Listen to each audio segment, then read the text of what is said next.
everyone, it's Celine Chenoy. Welcome to the Dream Catcher Podcast, a place where your dreams can find a voice. And our very first video episode.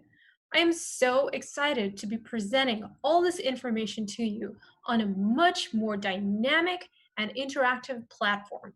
It's going to be great. So, if you're someone who owns a pet or who just loves animals in general, then you're going to find this episode an absolute treat. My guest, Renee Vos de Wael, is an animal communicator and an intuitive soul coach who founded Sagittarius Way, where she helps humans and animals through physical, emotional, and behavioral challenges.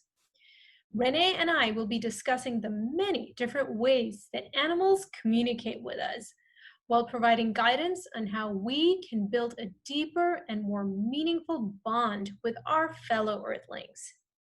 And don't forget, if you enjoy this type of content, please do subscribe to my newsletter. Hi, Renee. How are you doing today? Good, thank you. I'm really well. How are you?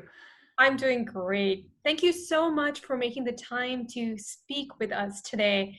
You know, I have to mention that I became interested in animal communication after I watched the movie The Horse Whisperer, starring Robert Redford. Have you heard of it? Yeah, I have. Yes, yeah. Yeah, I absolutely loved it. And I was just so fascinated with how he was able to communicate with the horses.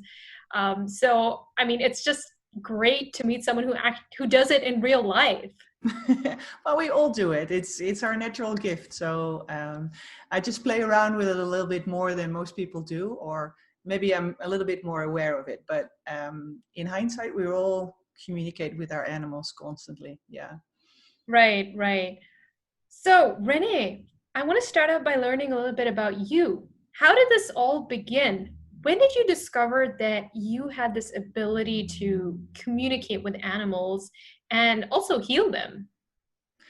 Well, I think in the beginning, I didn't really know. So if I would go to school when I was a young girl, you know, many moons ago, I would say goodbye to the rooster in our garden. I would say hello to the birds when I would walk to school, you know, and I'm not a Disney story, but I would just chat to the animals that I would, you know, see. And I seriously and honestly thought everyone did. I thought that was the most normal thing people did. So when I got older and understood not everyone was doing what I was doing, I got very aware of me. So, you know, through my teens and my 20s, I actually tried not to because I thought, like, you know, I want to be normal. So I am not going to talk to them. And then there was a point where I was going like, okay, this is me. I'm going to be me. And then I started to get more training and connect with other people and start learning about what I was doing so naturally. I was like, okay, let's step back from this and see what I'm actually doing. And then I started realizing that it was coming actually really naturally and easy to me. And that it made my life so much easier. So not communicating with nature or with animals is just very hard for me because this is what I do. I'm a crazy cat lady. So, you know. Were you initially scared that everyone will think you're the crazy woman who talks to animals? Oh yeah, I still do. I'm very aware of it. And I still go like, maybe I shouldn't say this out loud, or maybe, but if I can help people with their relationship, or if I can help an animal that's in pain, I can't stop but do what I do. So, there's no stopping then. And I try to go in different ways or directions, how the situation goes and culturally what is possible. But right. Yeah, I will choose the side of the animal and go like, okay, we need to do something about this. Right. So it seems like you're doing it out of a sense of compassion, that you really want to help these creatures. Yeah. And in the meantime, they're learning me a lot of valuable lessons as well. It's always a give and take. There's not only me doing it. And that's what it's so beautiful. It's always a dance together. So even if you do a Reiki session with an animal, you know, energy is flowing and they give you valuable information back too. So it's really it's a valuable thing always. That's So. fascinating. That's fascinating. And I'm curious to know, what are the different ways that animals communicate with us? And is it different from how humans interact with each other? Yeah, I think so. I think we get, of course, blocked by the fact that we think we don't speak each other's language, or we have a different cultural background. Animals really don't care. And they will always communicate with us in the easiest way. So for some people, that's feelings. So they will get goosebumps or warm or cold. For other people, it's they will see colors all of a sudden. And for other people, they get words in their head and they go like, I wasn't thinking about that. Why am I thinking about it? Other people see pictures. You know, I sometimes see little videos going into my mind, or I would walk somewhere and all of a sudden I'm like, I wasn't thinking about drinking or eating. Why am I? And then I look around and I see a dog who's really thirsty, and I go like, oh, he's probably thirsty. He wants something to drink. So it's, you know, it's yeah, they go for the easiest way, and for me that's words. So. Okay. Okay, that's fascinating. I when I had my dog passed away last year. One of the ways that I was able to communicate with him was through eye contact. I felt like I could really understand him through his eyes. Do you find that's the case for you too? I do hear that a lot. Some of my clients or students with me, they communicate that way. But it's a beautiful way because you connect through your third eye, right? So it's a really connection, a deeper connection straight away. Some people connect with their heart, and Mhm. it's a pure. That feels differently. So. What I understand is people who connect with their heart. I'm one of those people. It's more of a feeling and a sensory Mhm. connection. But with the third eye, you get probably more photos or visions, or it's a different kind of a connection. And yeah, I love that. If you can go through the eyes, you go right to the heart of it all. And so Yeah. yeah, you should develop that and go and play with it. He had the most soulful eyes. You know, he was a golden retriever, so they have these eyes that are just so, oh, they make you melt. So, Oh yeah, yeah. okay, so I'm curious to know, what is the biggest barrier when it comes to building that soul connection with an animal?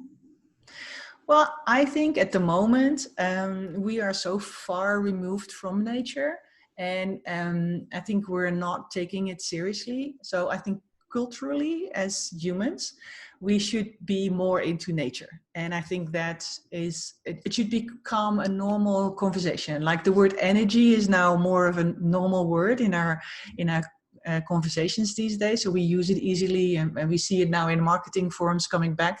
People have accepted that there's energy between us. I think talking about nature and communicating with our animals should become a norm. And then it will be easier, because then we can all develop our own skills, because we all communicate, but we think we're being silly or being strange. And we all just want to be part of a pack, right? So we all want to be part of community, Right, right. and so we want to fit in. So if we can make it more of a norm, then a lot more people can follow their hearts. And I think a lot of people will wake up and go like, I actually talk to my cat all day, or I actually talk to my dog every day. It's just becoming more aware and accepting of it. Yeah. Interesting. Do they understand what we're saying? Because, do you find people who just talk incessantly to their pet?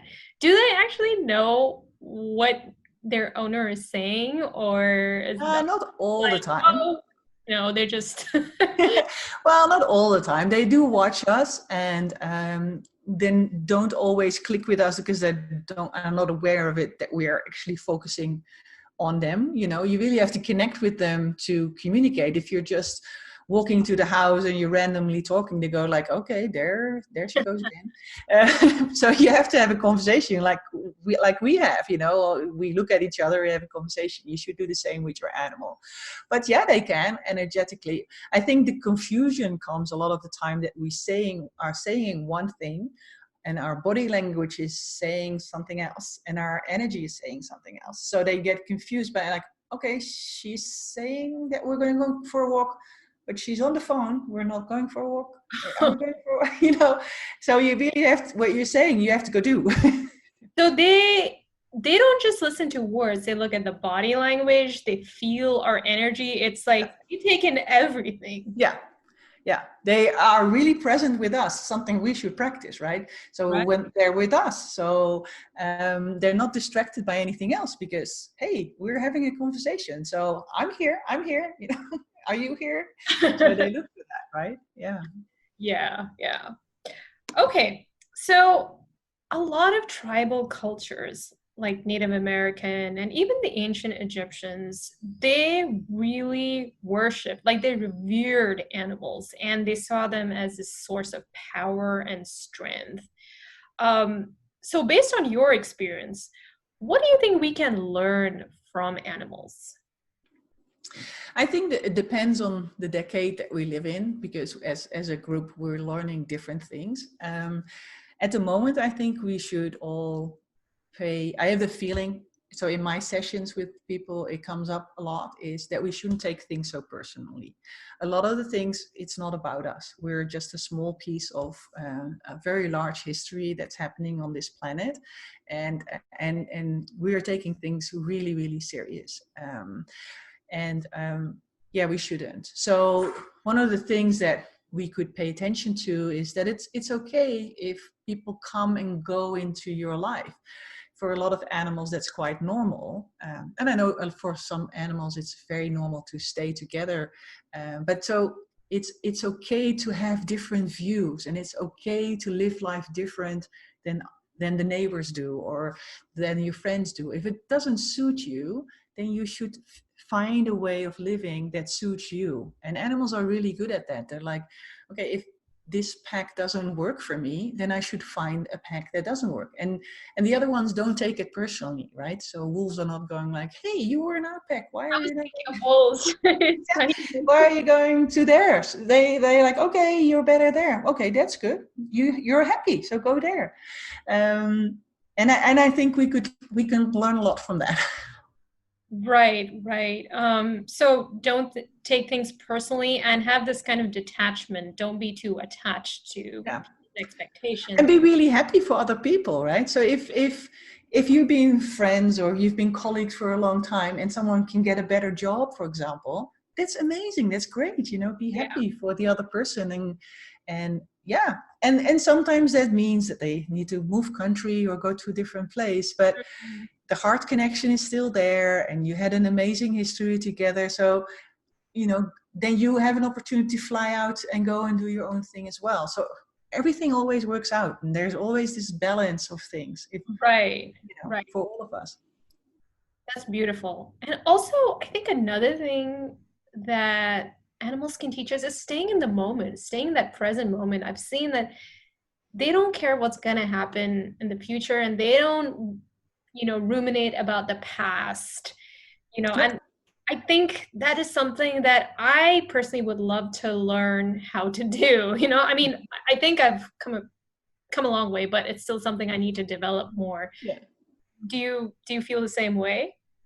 Yeah, it's still something I'm practicing. Yeah. Breathing is a good thing, to breathe and to stay in the moment. Yeah. And I sometimes, when I really notice, then I start just counting the things that are right here, right now, like my cup, my microphone, the computer, and it Yeah. really here, and it can bring a new awe of things that are happening. And then just breathe into it, like, okay, now I'm here. Tomorrow will come. It's something we don't have to do anything for, right? It's going to come anyway. So you can Absolutely. fuss about it, but it doesn't matter. I think that's just one of the things we have to do with having this overdeveloped brain of ours. It's like, it's Yeah, one thing we need to deal with. yeah, I think so. Yeah. So, what tips do you have for pet owners who want to build that deeper bond with their pet? Yeah. Well, I think you just, stay in the moment, what we just talked about is really important.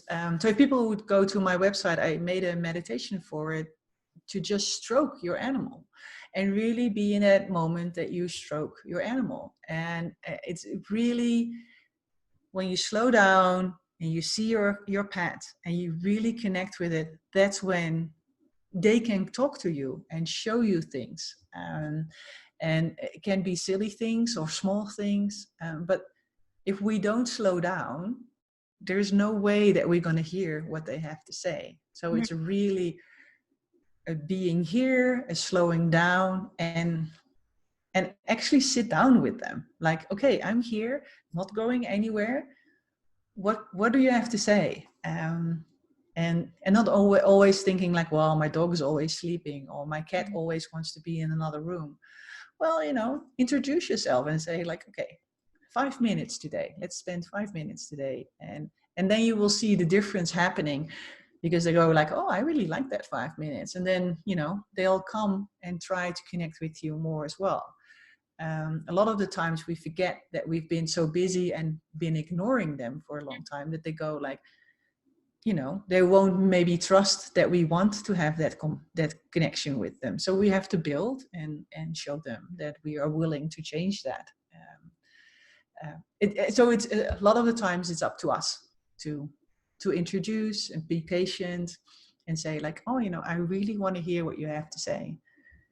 And it doesn't need only to be with your pet. It can be, I know some people don't have pets at home. It could be with the birds that are on your balcony or in your garden. Same thing. They're around you, so they're happy to chat with you too. Okay. Do you think that some animals have more emotional needs than others? Because, for instance, some dogs really need you to acknowledge them and to stroke them more than, say, cats or rabbits, for instance. But it's a different group. It's a different species of animals, right? So they have different personalities and different traits too. So they totally come from a different angle, and why they are here and sharing this planet with us. So could you give an example? I'm just curious. Oh, well, dogs really are social animals, and they want to spend time, and they love being in a group. And they like the attention, because that's what they do together. If you have a couple of dogs, they will all sleep together because that's what they like. Right. But cats are really individual, and they like to be free and go hunting and suss out things. So they have so they can, if you're a real cat person, you are probably have a personality who wants to be an individual and see you see yourself as an individual. As a dog, if you're really into dogs, you love community and you really like to hang out with a lot of other people, and that's where the connection comes, and those give you different lessons too. Yeah, that's why they have those personality oriented questions like, are you a dog person or are you a cat person? Yeah, no, they're different. And it's interesting because if you're with a group of friends and you start talking animals, the dog lovers will huddle together and the cat lovers will, they will understand each other better. Really? Or if you're in a group of people who have horses, like, oh my God, the conversations are just strange that, if you don't, or if you're not into horses, you miss half the conversation because they're learning and their behavior is completely different as well. Wow, that's absolutely fascinating. I mean, Renee, we can talk all day because this is such a fascinating topic, but I'll end the conversation right here. That was absolutely wonderful. Thank you so much for sharing your gifts with all of us and encouraging us to build a deeper bond with all these beautiful creatures on this planet. So where can people learn more about you? Well, I have my website. I'm born under the sign Sagittarius. So if you go to sagittariusway.com, that's where my website is, and same on Instagram and same on Facebook. And yeah, they can connect there. I have some free meditations if people are interested in, or if they have a quick question because they were listening to the podcast, they can send me an email and I can reply that way too. So, and that's at info@sagittariusway.com. And don't forget, you write Sagittarius with 2 T's. Or just Google it, people. You'll find the spelling. Okay, perfect. Thank you so much, Renee. And I hope you have a wonderful rest of your day. Yeah, you too. Okay, bye. Bye.